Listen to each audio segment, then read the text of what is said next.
मैं भानगढ़ दुर्ग बोल रहा हूं। मैं एशिया का सबसे बड़ा भूतों के किले के नाम से जाने जाने वाला किला हूं। जहां बात करें भारत की खौफनाक और डरावनी जगहों की, तो मेरा कोई पर्याय नहीं है।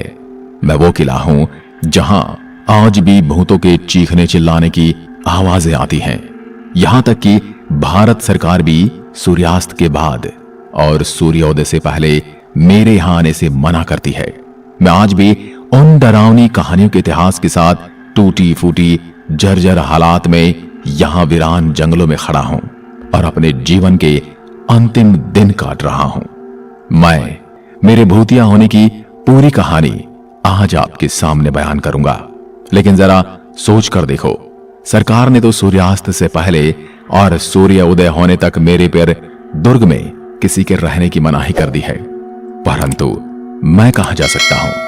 मुझे तो आज भी इस काली अंधियारी रात में वो सब कुछ सहन करना पड़ता है जो एक जीवित इंसान पल भर के लिए भी सहन नहीं कर सकता। मैं ये सब सह रहा हूं अकेला, नितांत जंगलों और वीरानों के बीच। भूत प्रेत की कहानियां सुनने और देखने में बड़ी रोमांचक लगती हैं, लेकिन जरा सोचिए, ये सब आपके साथ घटित हो तो क्या रोमांचक लगेगा, या फिर आप डर के मारे थर थर कांपने लगेंगे। लेकिन मैं ये सब खुद में महसूस करता हूं। किसी पैरालौकिक शक्ति या भूत प्रेत जैसी आत्मा का आपके आसपास होना आपको डरा देगा। अगर ऐसा सच में आपके साथ हो जाए तो आप अपने प्राण तक गंवा दोगे। अच्छा हुआ मैं निर्जीव हूं, मुझ में प्राण नहीं है, अन्यथा मैं रोज मरता। रोज मेरी आत्मा को डर डर के मरना पड़ता। मेरे किले का तालाब वाला क्षेत्र पेड़ों से घिरा हुआ और महल के परिसर के भीतर एक प्राकृतिक जलधारा तालाब में गिरती है। आपको बता दें कि किले के परिसर में भूतिया अनुभवों और घटनाओं के डर के कारण अब मेरे से गांव बहुत दूर हो गए हैं। हर कोई मुझे भूतिया बताता है। हर किसी का बस यही डर रहता है कि भानगढ़ किले के भीतर क्या है। कहने को तो संसार में बहुत सारी जगह भूतिया कही जाती है, लेकिन मैं राजस्थान के अलवर जिले के सरिस्कार राष्ट्रीय उद्यान की सीमाओं में स्थित ऐसा किला हूं जिसको सरकारें भी नॉर्मल जगह नहीं मानती। वहां पर लगे ASI के बोर्ड में साफ लिखा है कि मेरे प्रांगण में रुकना सख्त मना है। अगर आप रुके तो उसके जिम्मेदार आप खुद होंगे।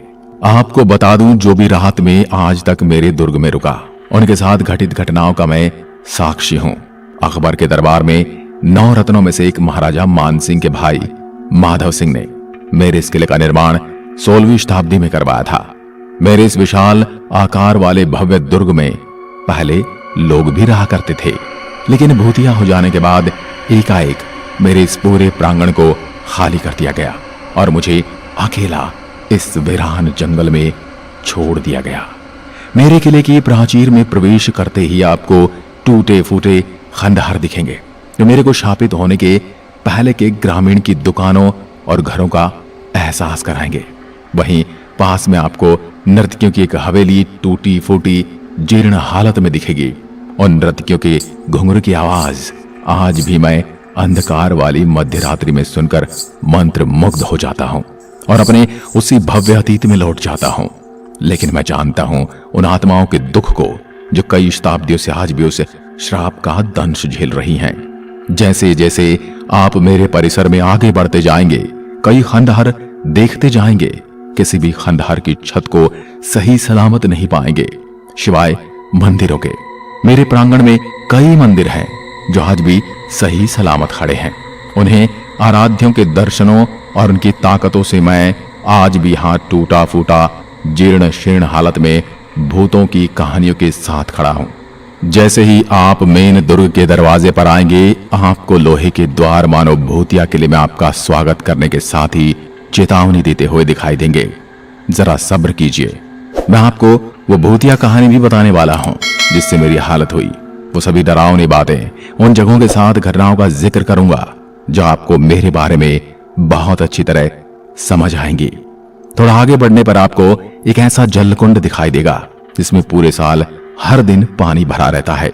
इसमें पानी आने का रहस्य एकदम गुप्त है, इसलिए इस कुंड को प्राकृत जल कुंड के नाम से जाना जाता है।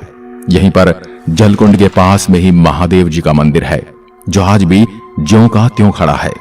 इस मंदिर को आज भी उस तांत्रिक के श्राप का प्रेम आत्माओं का कुछ भी बिगाड़ न सकी।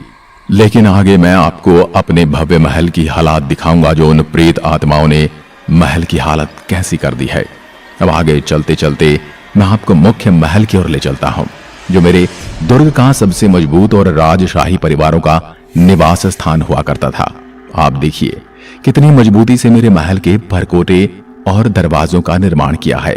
लेकिन किसी हमले से तो मैं बचा रहा, लेकिन उन आत्माओं से बचने के लिए ये परकोटे पर्याप्त मजबूत नहीं थे, और मेरी ये जीर्ण शीर्ण हालात का जिम्मेदार मैं किसको मानूं।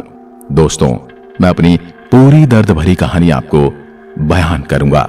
मेरे मुख्य महल के अंदर प्रवेश करते ही आपको चमगादड़ों के मल की बदबू से लेकर चमगादड़ों की आवाज के साथ जीर्ण शीर्ण हालत में मेरे महल के कमरों की दीवारें दिखाई देंगी, मानो आपसे कह रही हों कि हमारी इस दयनीय दशा को देखो। काली अंधियारी रातों में चमगादड़ों की चमकीली आंखें मानो मुझे मेरे राजशाही दिनों की याद दिलाती हैं।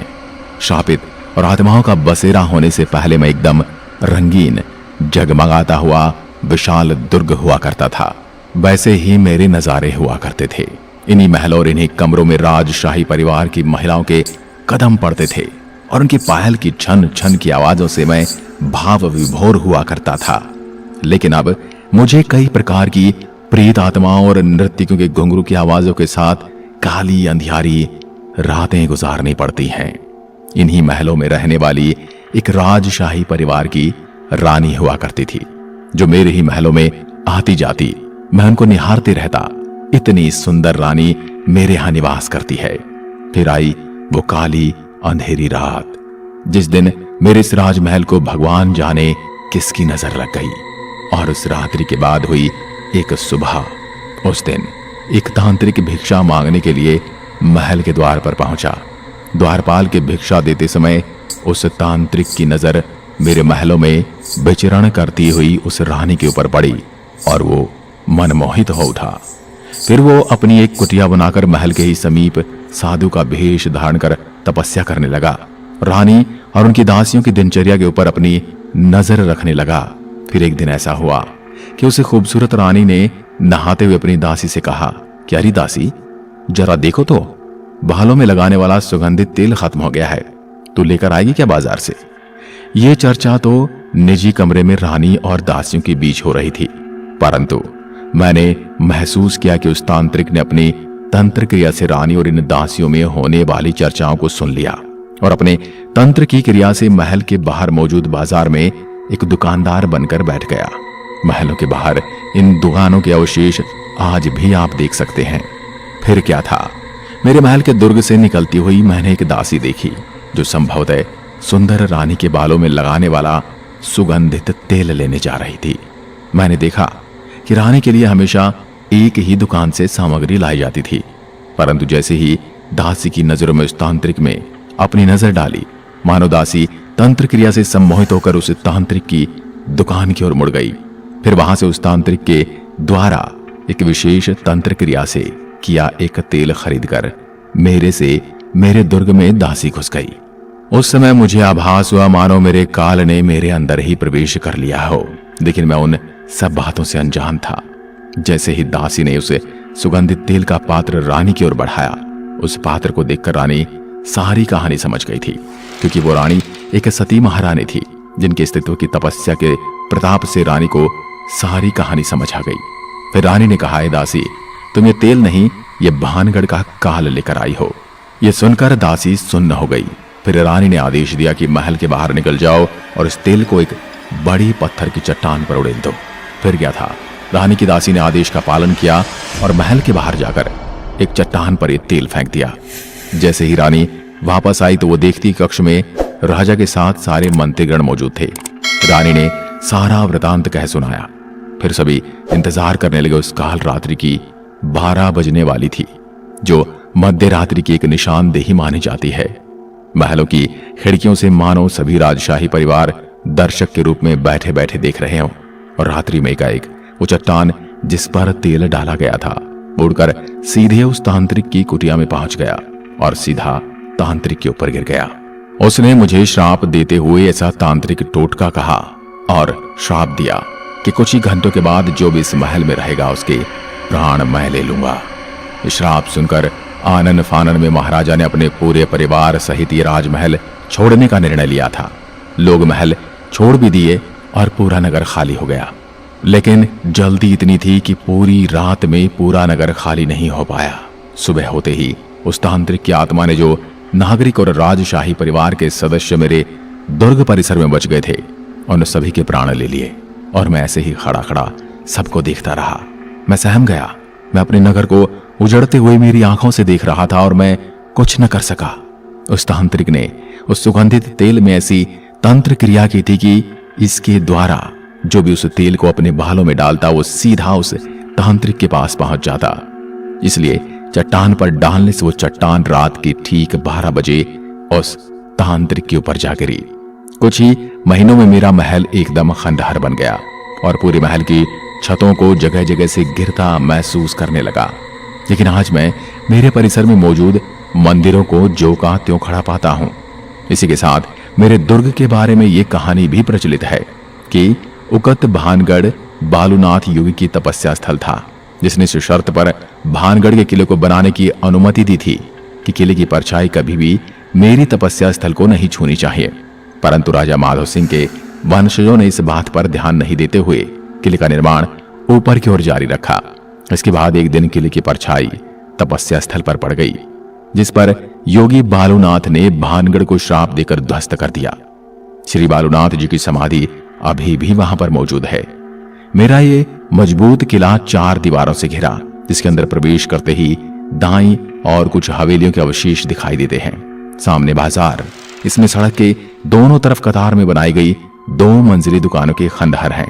किले के आखिरी छोर पर दोहरे अहाते से घिरा 3 मंजिला महल है, जिसकी ऊपरी मंजिल लगभग पूरी तरह से ध्वस्त हो चुकी है। मेरा संपूर्ण किला चारों ओर से पहाड़ियों से घिरा हुआ है। चारों ओर पहाड़ियां ही पहाड़ियां हैं। वर्षा ऋतु में यहाँ की रौनक देखते ही बनती है। यहाँ पर चारों तरफ पहाड़ियों पर हरियाली ही हरियाली दिखाई देती है।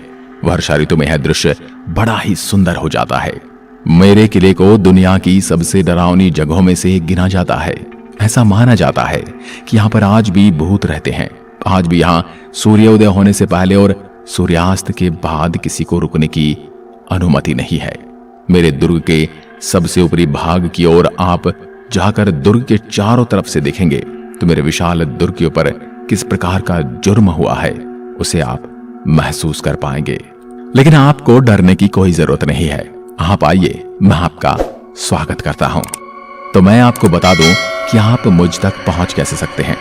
अगर मेरे बारे में इतना कुछ जानने के बाद आप इस किले को देखने आना चाहते हैं तो मैं आपको बता दूं कि भानगढ़ राजस्थान राज्य के अलवर जिले का एक गांव है, जो जयपुर और दिल्ली के बीच में स्थित है। मेरा निकटतम हवाई अड्डा जयपुर का संतेंद्र हवाई अड्डा है, जो मेरे से 56 किलोमीटर की दूरी पर है। अगर आप ट्रेन की सहायता से भानगढ़ के लिए जाने का प्लान बना रहे हैं तो इसके लिए आपको यहां स्थित दौसा रेलवे स्टेशन उतरना पड़ेगा, जो भानगढ़ से 22 किलोमीटर की दूरी पर है। इसके अलावा भानगढ़ सड़क मार्ग से भी देश के सभी प्रमुख शहरों से जुड़ा हुआ है। यहां चलने वाली सार्वजनिक बसें आपको भानगढ़ किले तक पहुंचा सकती हैं।